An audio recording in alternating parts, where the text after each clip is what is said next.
Sorry అమృత, నా స్నేహితురాలు శర్వాణి జీవితం అలా కుప్ప కూలిపోతుందనుకున్న సమయంలో వచ్చి ఆదుకున్నావు. నీ మేలు ఎప్పటికీ మర్చిపోం. నీ స్నేహితురాలా అంటే శర్వాణి నా స్నేహితురాలి కాదా?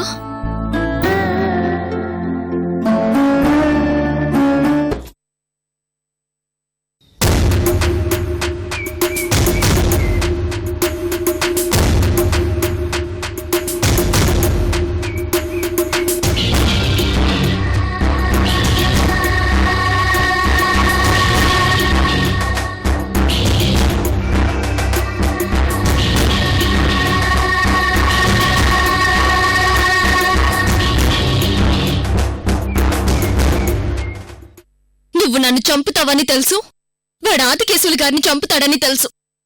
మీ స్క్రిప్ట్ మీకుంటే మా స్క్రిప్ట్ కూడా మాకుంటుంది. కానీ మా స్క్రిప్ట్లో చస్తూ చంపడం అనేది కూడా ఉంది.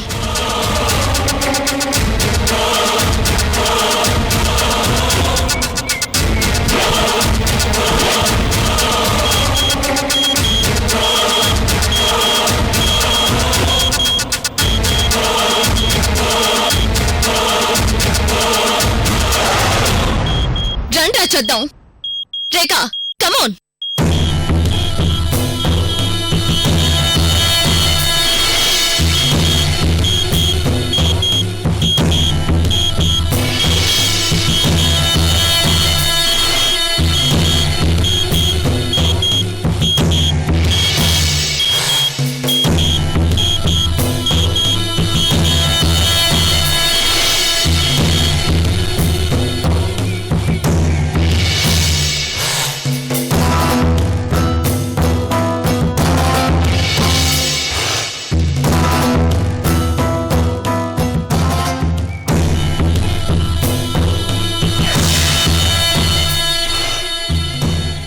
ఏం చక్రధర్, పౌరుషం తన్నుకొస్తోందా?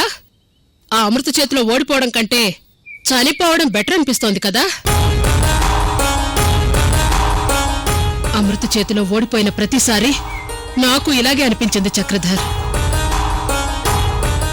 నా చెప్పు తీసుకుని నన్నే కొట్టడానికి ట్రై చేసింది ఒకప్పుడు.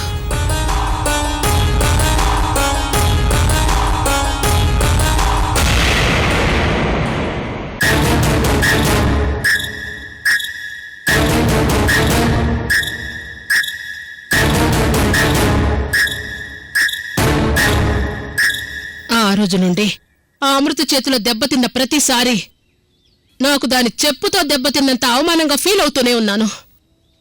ఈ రోజు నీకు దాని దెబ్బ రుచి ఏంటో అర్థమైందని నాకు అర్థమైంది.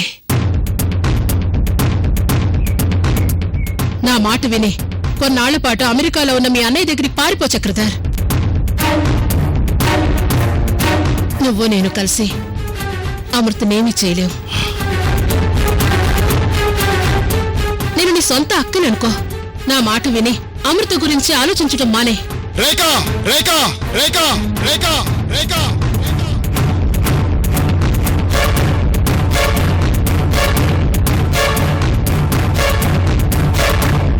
నేను అమృతను వదిలేయడానికి ఒక్క క్షణం ముందు నా ప్రాణమైన వదిలేసుకుంటాను, కానీ ఇంత జరిగిన తర్వాత నేను బతికుండగా అమృతను వదిలిపెడతాననుకోవడం నీ భ్రమ.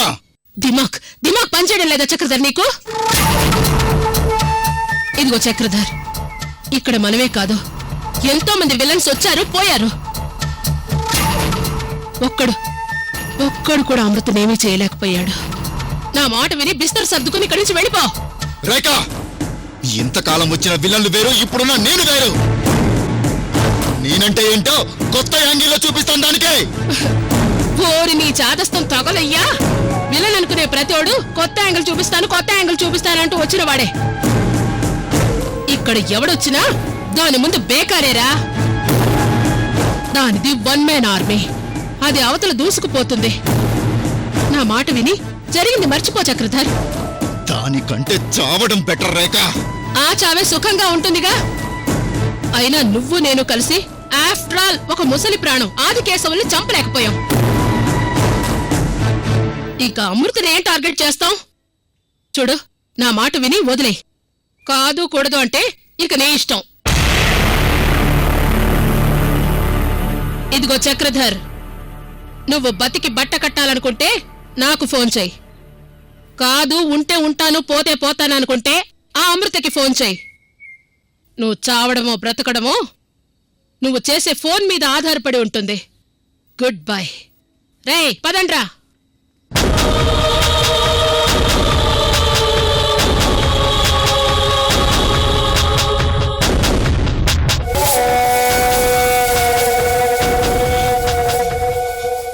వసై వసై అమృత అమృత అమృత అమృత అమృత అమృత అమృత అమృత అమృత అమృత అమృత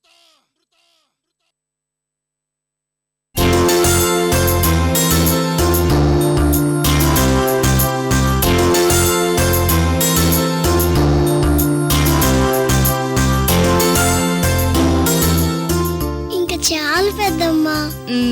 నా చిట్టి తల్లివి కదూ. ఇదిగో ఇది నా ముద్ద.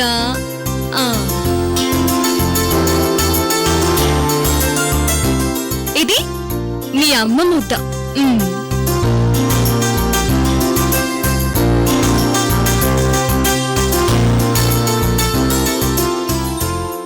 ఇది మీ నాన్న ముద్ద. నాన్న ఎప్పుడొస్తాడు పెద్దమ్మా?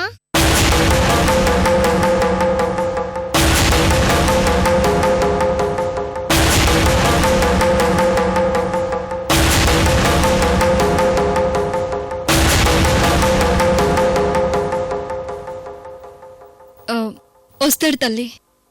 నాన్న చిన్న పని మీద ఊరు వెళ్ళాడు. రేపొచ్చేటప్పుడు నీకు బొమ్మలు కూడా తీసుకొస్తాడు. సరేనా? పెద్దమ్మా, నువ్వు అబద్ధం ఆడతావా?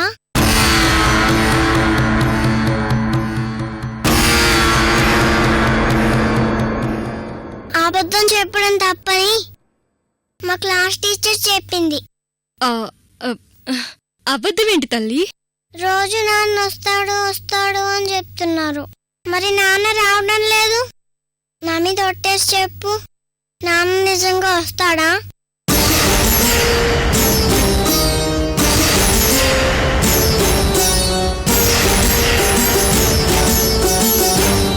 బంగారం, ఈ ఒట్లు గిట్లు నీ వయసుకి సరిపడవు గాని ఇదిగో ఈ గోరుముద్దలు తిన్నావనుకో, నీకు మంచి కథ చెప్తాను. హాయ్, కథలా? నాకు కథలంటే చాలా ఇష్టం పెద్దమ్మా. చెప్పవా? ఈ 4 ముద్దలు తిను, చెప్తాను నీకు. ఓకే. కథ కంటే ముందు నువ్వు పాట పాడు పెద్దమ్మా. పాట?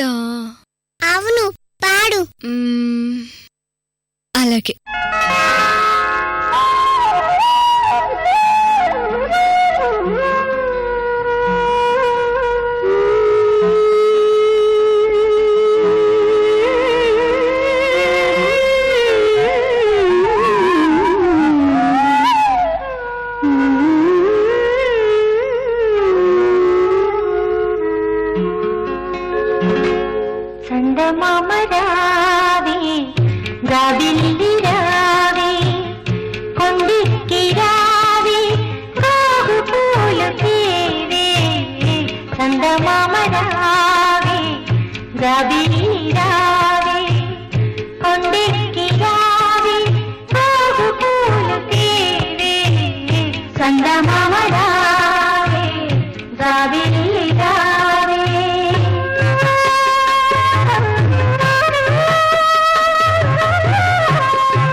చందనములు పోయ చందమామ రావే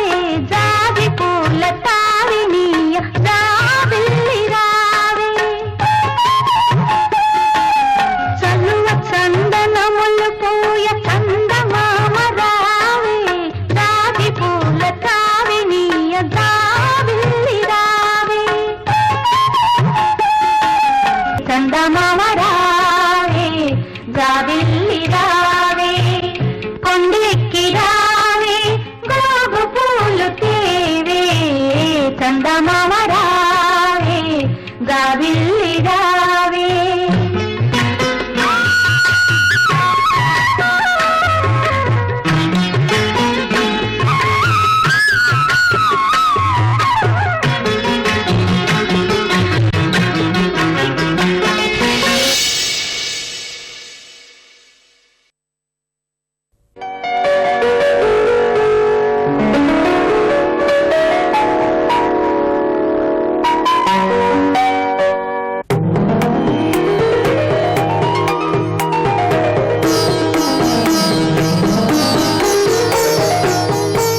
అంకుల్ రండి.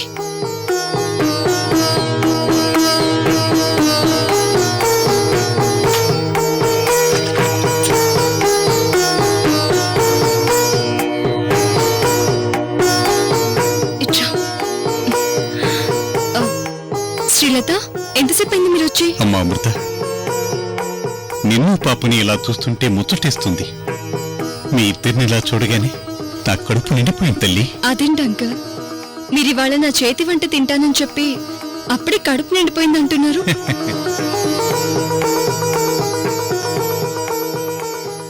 అమృత, నీ చేతి వంట కోసం మా మామయ్య గారే కాదు నేను కూడా వెయిట్ చేస్తున్నాను. అవునమృత, ఈరోజు మా ఆవిడ ఇక్కడ ఎక్కువ తినాలని మాకు మార్నింగ్ టిఫిన్ కూడా చేసి పెట్టలేదు. ఇదిగోండి మహేంద్ర గారు, మీరందరూ నా చేతి వంట మీద మరీ ఎక్కువ ఎక్స్పెక్టేషన్స్ పెట్టుకున్నట్టున్నారు. అంకుల్, నేను అంత గొప్పగా ఈ వంట చేయను. అంకుల్, మా అక్క చేతి వంకాయ కూర అంటే మా నాన్నకు పడిచచ్చేంత ఇష్టం.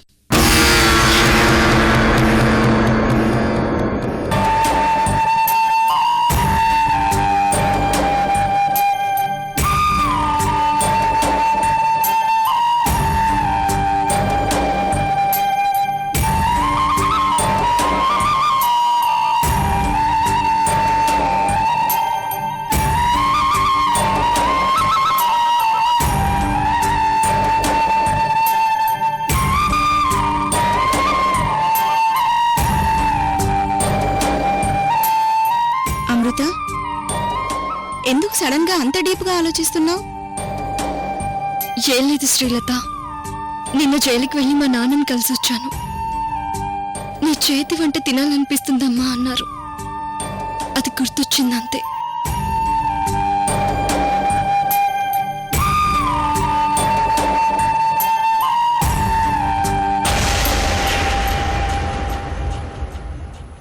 అంకుల్, నేను మా చెల్లెలు కలిసి ఉంటున్నామని తెలిసి మా నాన్న ఎంతో సంతోషపడ్డారు. మా నాన్న విడుదలయ్యాక ఆయన్ని కూడా నా దగ్గరికి తెచ్చేసుకుంటాను అంకుల్. అమృత, నీ గతమంతా నాకు తెలుసు తల్లి. మీ నాన్న నిన్ను తెలుసో తెలియకో దూరం చేసుకున్నా నువ్వు మాత్రం నాన్న కోసం ఆరాటపడ్డావు. ఈరోజు మీ అక్క చెల్లెలు కలుసుకున్నారు. అలాగే రేపు మీ తండ్రి కూతుళ్ళు కూడా కలుసుకుంటే చూడాలనుంది తల్లి నాకు. ఆ రోజు తప్పకుండా వస్తుంది అంకుల్. నందిని, ఇప్పటికే చాలా ఆలస్యమైంది. పద, అంకుల్కి ఈరోజు స్వయంగా నేనే వడ్డిస్తాను. రండి.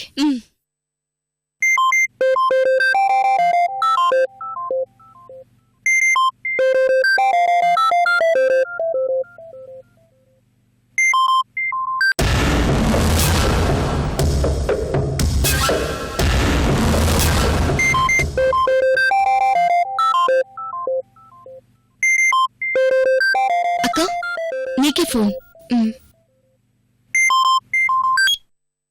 హలో,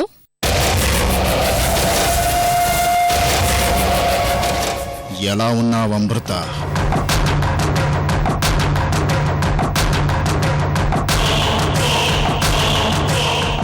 ఏంటమృత, నువ్వు నీ చెల్లెలు దాని కూతురు ఆ ఆదికేశవులు ఫ్యామిలీ అంతా సంతోషంగా ఉన్నారా? రే చక్రధర్,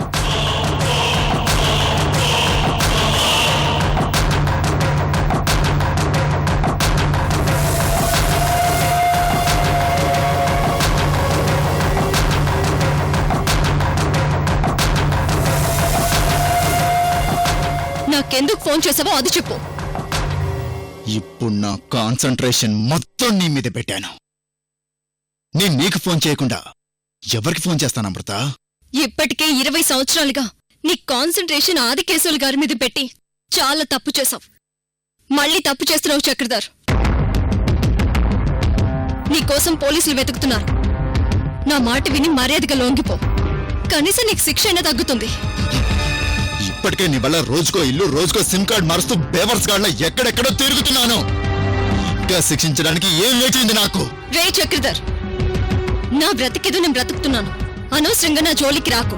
అమ్మమ్మమ్మమ్మమ్మ, నువ్వు ప్రశాంతంగా బతికేస్తే నాకు నిద్ర ఎలా పడుతుంది అమృత? అందుకే నేను నీ ప్రశాంతతని డిస్టర్బ్ చేసి నీ కుటుంబంలో చిచ్చు పెట్టాలనుకుంటున్నాను.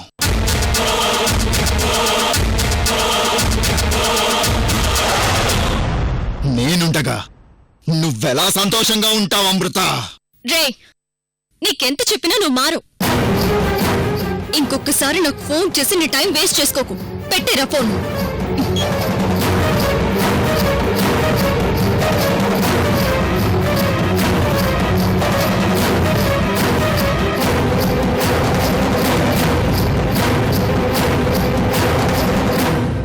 అమ్మా అమృత, ఏమంటున్నాడు తల్లివాడు? అంకుల్, వాడి కొత్తగా అనడానికేముంది? పాత కదే మళ్ళీ చెప్తున్నాడు. వాడేదో నా ఫ్యామిలీని భయపెట్టే పనిలో ఉన్నానని చెప్తున్నాడు.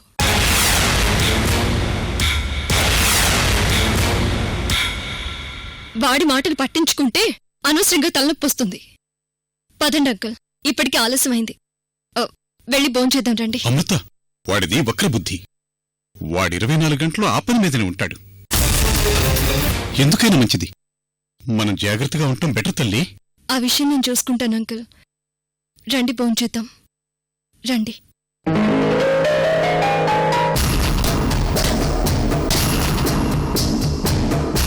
అమృత, ఇంతకాలం క్రైములు కిడ్నాప్లు టచ్ చేశాను. ఇప్పుడు నీ లైఫ్ ని ఫ్యామిలీ డ్రామా ద్వారా దెబ్బ కొట్టబోతున్నాను. ఈసారి నువ్వు కోలుకోకుండా పక్కా గ్రౌండ్ వర్క్ తో సిద్ధంగా ఉన్నాను.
కీర్తి, నేను మా బాబు తట్టా పుట్టా చదువుకుని వెళ్ళిపోతుంటే నువ్వు అడ్డుపడి మమ్మల్ని ఆ నీరజ ఉద్ధరిస్తుంది, కాపాడుతుంది అని చెప్పావు. అసలే కోర్టులో శర్వాణి కేసు అమృత టేకప్ చేసింది. ఆ భయంతో నిద్ర పట్టక చస్తున్నాను. రే సోంపేరి, ఆ శర్వాణి బెయిల్ మీద బయటకొచ్చింది. అది ఏ టైంలోనైనా మనల్ని వెతుక్కుంటూ వస్తుంది. నువ్వా నీరజని నీ సొంత భార్యలాగా చూసుకుంటున్నట్టు నమ్మించాలి. ముందు నువ్వు ఆ పనిలో ఉండు.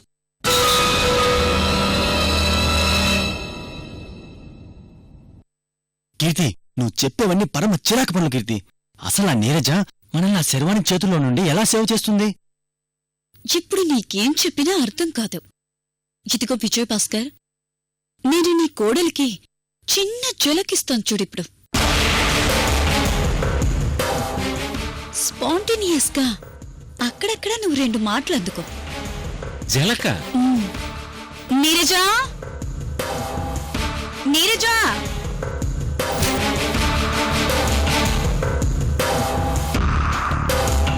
ఇదిగోండి విజయభాస్కర్ గారు, మీరు, మీ కొడుకు, మీ కోడలు, మీరు ముగ్గురు కలిసిపోయి సంతోషంగా ఉంటున్నారు కాబట్టి నేను నా భర్త బోసు రేపటి నుంచి ఇంట్లో నుంచి వెళ్ళిపోతున్నాను. అలా చూస్తారేంటి విజయభాస్కర్ గారు? మొన్నటి వరకు మనం ఏదో బిజినెస్ పార్ట్నర్స్మి కాబట్టి మీ ఫ్యామిలీ ఫ్రెండ్గా మీతో పాటే ఎన్ని రోజులు కలిసున్నాను. ఇప్పుడు మీ ఇంట్లో కొడుకు కోడలు ఉన్నారు. ఇంకా నేను నా భర్త ఇక్కడుండడం కరెక్ట్ కాదు. అంతే కదా నీరజ? కీర్తి, నేను ఇంటికి రాకముందే మీరు మా ఇంట్లో ఉన్నారు. ఇప్పుడు నేనొచ్చి మిమ్మల్ని వెళ్ళగొట్టాననే మాట మాత్రం నాకు రానివ్వకండి ప్లీజ్. చచా, అలాంటిదేం లేదు నీరజ. అయినా నాకిక్కడ ఇంకా ఏం పని చెప్పు. కాకపోతే సత్యవతి గారి మర్డర్ కేసు ఇప్పుడు కోర్టులో ఉంది. ఆ కేసులో నేనొక సాక్షిని కాబట్టి ఆ శర్వాణి నన్నేదో ఒకటి చెయ్యొచ్చు.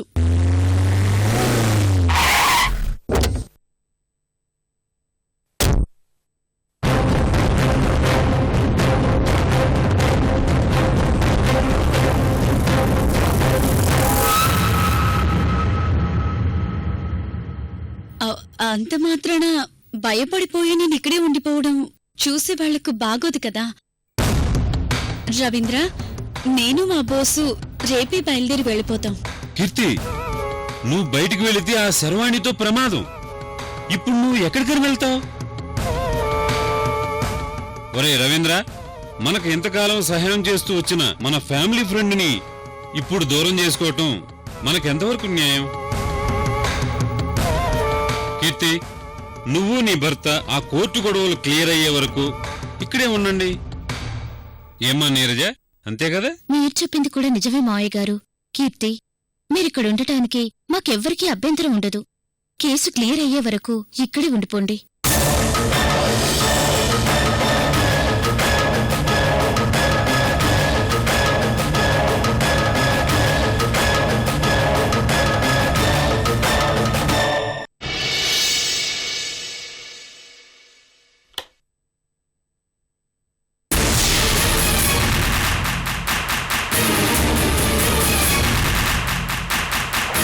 శర్వాణి, ఇప్పుడు నీ మీద పడ్డ నిందను తోడడానికి నా దగ్గర బలమైన సాక్ష్యం, నా కెమెరాలో రికార్డ్ అయిన ఈ వీడియో విజువల్స్.